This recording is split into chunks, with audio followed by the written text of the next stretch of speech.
Hello YouTube fans. I thought of this one when I was talking about Superman 3. I figured why not? That being Ridley Scott's masterpiece, Blade Runner. That's right, Blade Runner. Now as we already know, there have been so many different versions of Blade Runner.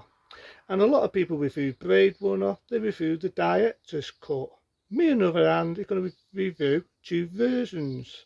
That being the original classic theatrical version and the uncut version, because believe it or not, them two were my favourites. Now, as we all know, Blade Runner was taken off a book, which originally was called Electric Sheep. The book version and the film are two different things altogether, but I'm more into the theatrical and I'm more into the uncut version of Blade Runner. Now, where can I begin? Where can I begin? The book, as we all know, to do with a guy, a bit like a detective, called The Blade Runner. It was in the future, and he was sent to destroy these robot people that were called Replicators, right? And you've got the man himself, that being Harrison Ford, as Blade Runner. Which, funny enough, the same day when he was doing this, or when he was working on this, he was also doing Raiders of the Lost Ark. So there's bits in it where, if you all know, Raiders of the Lost Ark was done by Paramount. He was on set with the leather jacket, the whip and all that, where he was doing Blade Runner. And I do like it, I like it. I do know there was a lot of deleted scenes in it. You had Sean Lund, you remember the scene where he snogs her and all that. Well, originally that was going to be a lot more graphic, a lot more sexual, but it was deleted down a bit. And I do like it. I also like, without lying, I like Woodard Howell. May he rest in peace, damn good actor, as the Replicor. You know, he wants to live forever, but what it is, they only have a lifespan. I mean, have a lifespan. And I remember rightly, it was based on the late 2000s. And when you think about it, Blade Runner was ahead of its time. It was ahead of its time. You had flying cars, and all the effects were done practical. It was practical, good, special effects. And that's what I love about Blade Runner. Now, the thing I love about it, and this might make people think, eh? But the thing I like about it was the fact that he had the voiceovers. They actually had the voiceovers.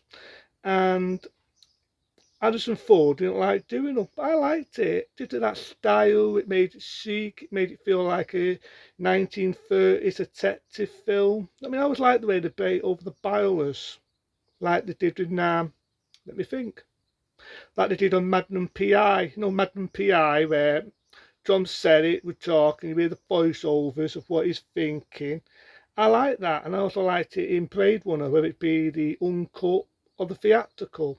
Now again, like I said, they made a lot of different versions. You had the work print, then you had the theatrical, then you had the uncut, then you had the director's, and the final cut. So basically, you had 5 different edited versions. And I've heard rumours over the days there've been other versions of Blade Runner, but I actually like the original one. Now the uncut, it's a little bit more violent.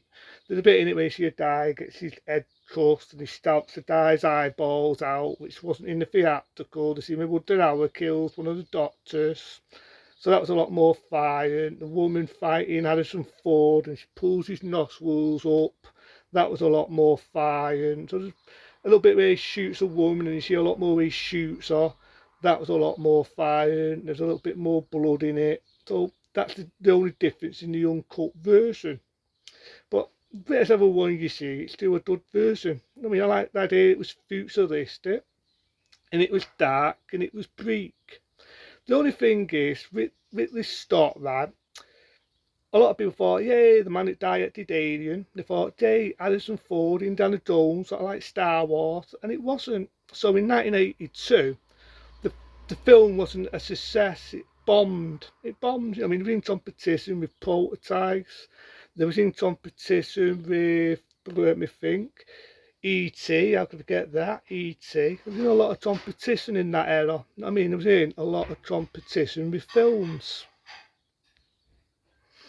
And it's the same really, because I actually like Blade Runner. It was stylish. I even like the ending where he fires off in the sunset, because it was the only time you actually see at the time, right, Harrison Ford was pushed into making, how can I put it, he was pushed into making a happy ending, and he didn't want, Ridley Scott didn't want to give it a happy ending.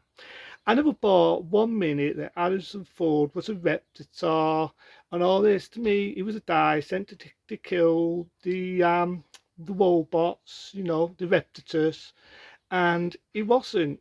You know, what I mean, he wasn't. He fell in love with what they thought was a reptar, and she never knew it. As the film went on, she taught on that she was a reptar, that she wasn't human.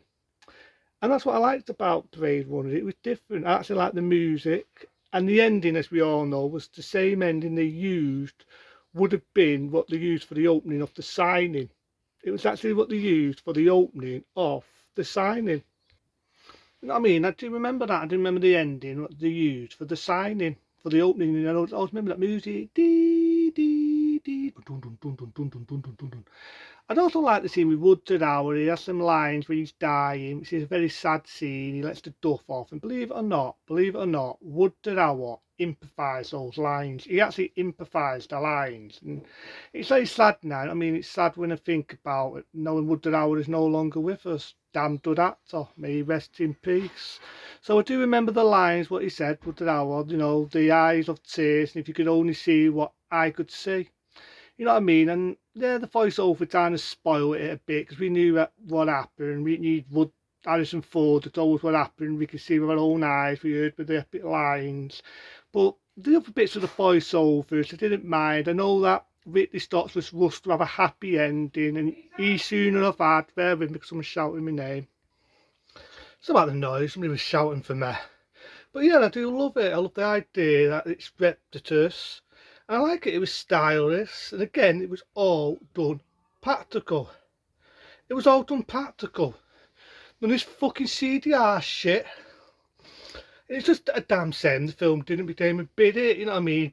A lot of chickets, diptic boo-hoos, and it's like they wanted to see something like a Star Wars, something like an Indiana Jones, and it wasn't that type of film. What you were getting was a futuristic science fiction film. What was ahead of its what was ahead of its time? It was ahead of its time, and that's what it was. It was ahead of its time. It was science fiction, and it was, you know, it was different. I know a lot over the years, they've had music videos imitate it, and nowadays a lot of films imitate it. If that's giving me the burps. A lot of films imitate it, you know what I mean? Like the shitty, horrible remake of Total Wim Job tried to imitate it. And a lot of other films tried to imitate it, you know, the flying cars and all that.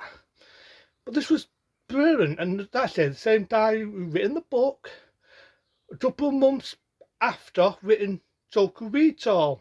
Which again, Total Recall was more of an action film, and I'm on about the dud one, the one with Arnie, but I actually like the theatrical one, same on me. I also liked the uncut one because I felt that some of the violence we put back into the film, giving it more of an edge, giving it more, you know, of an edge of what the film was. I like the effects. I like the do of the Bond there with later, a couple of years later, would appear in Splash.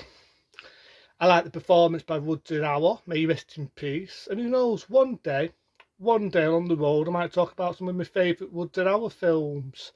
Because I was a big fan of Woodford Howard. Again, this was a brilliant film by Harrison Ford. And I like Blade Runner, the theatrical and the uncut one. I have seen the director's one, and they never bought him being a fucking reptar and him making them little ornaments, never meant anything to me.